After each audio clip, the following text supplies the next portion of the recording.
Hello, everybody. Join me as I review the latest episode 2, The Strain, on FX. Obviously, I'm gonna throw in some spoilers up in this review. So,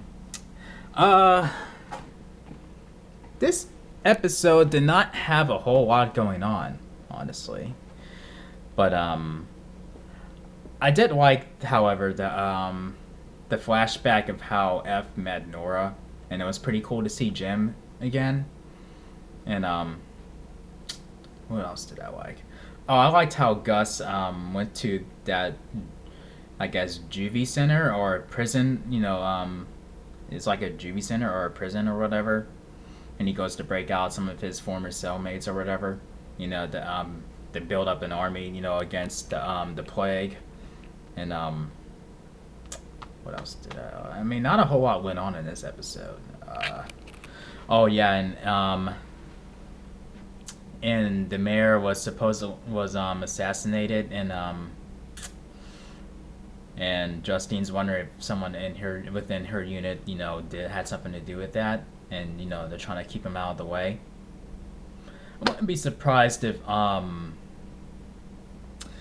Palmer had hired someone to do it, and not had a vampire attack him. I don't know. I mean, maybe it wasn't him, but I don't know. Maybe it was someone within Justine's unit. And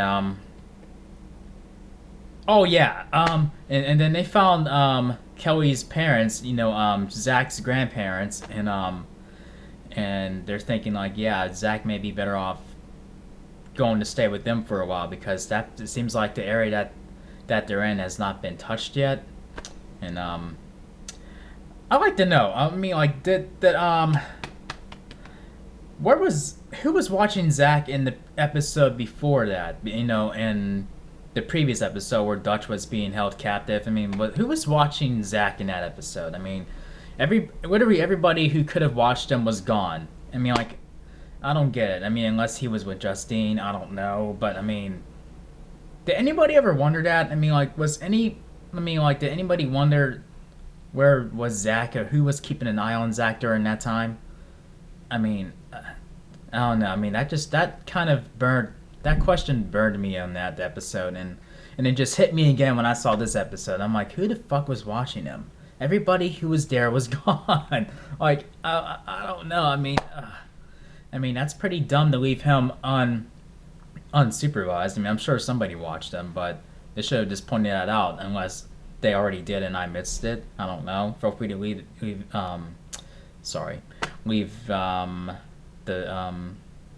the facts underneath in the comment section.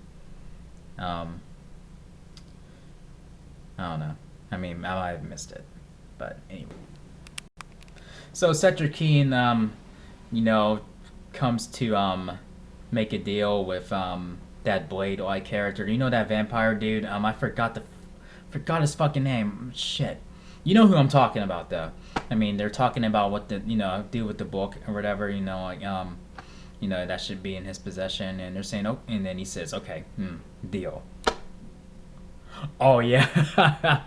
How about when Eichhorst sort of blackmails Palmer into staying on board with him, and by telling him that the drop of white, does not last. That white liquid that cured Palmer from his illness and cured his assistant, from dying.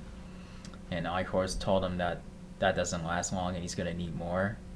And so either you stay on board, and then you'll get more treatment, or you'll just wither and die. I just find that funny how he calls it the white, the drop of white. Does that not sound dirty to you guys? I mean, the drop of white. I mean, just think about that. I mean, think of how dirty that sounds.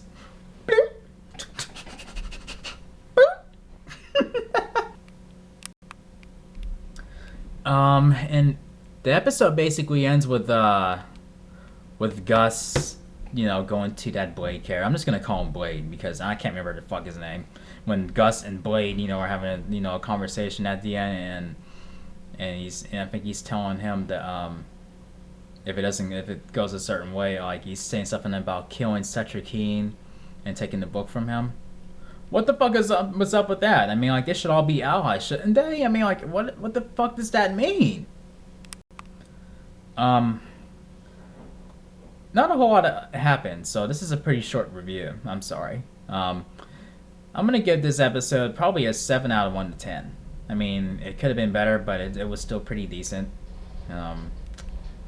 So, oh yeah, and Dutch tries to reach back out to that one chick that she's in love with, and she just gives her the shove, saying, "No, I can't wait for you forever. I gotta go. I mean, this is not, my mom didn't make this decision. This was all me. So, sorry, gotta go." Poor Dutch. I mean, she just got out of an ordeal, and this happens to her. Poor girl. But hey, he got Fett there. He's like, he's like the rebound dude, or in this case, he's Dutch's rebound dude, and that's just sad. I know that. I know what it's like to be a rebound dude, and it's not pretty. Come on, Dutch. Really, Dutch? Come on.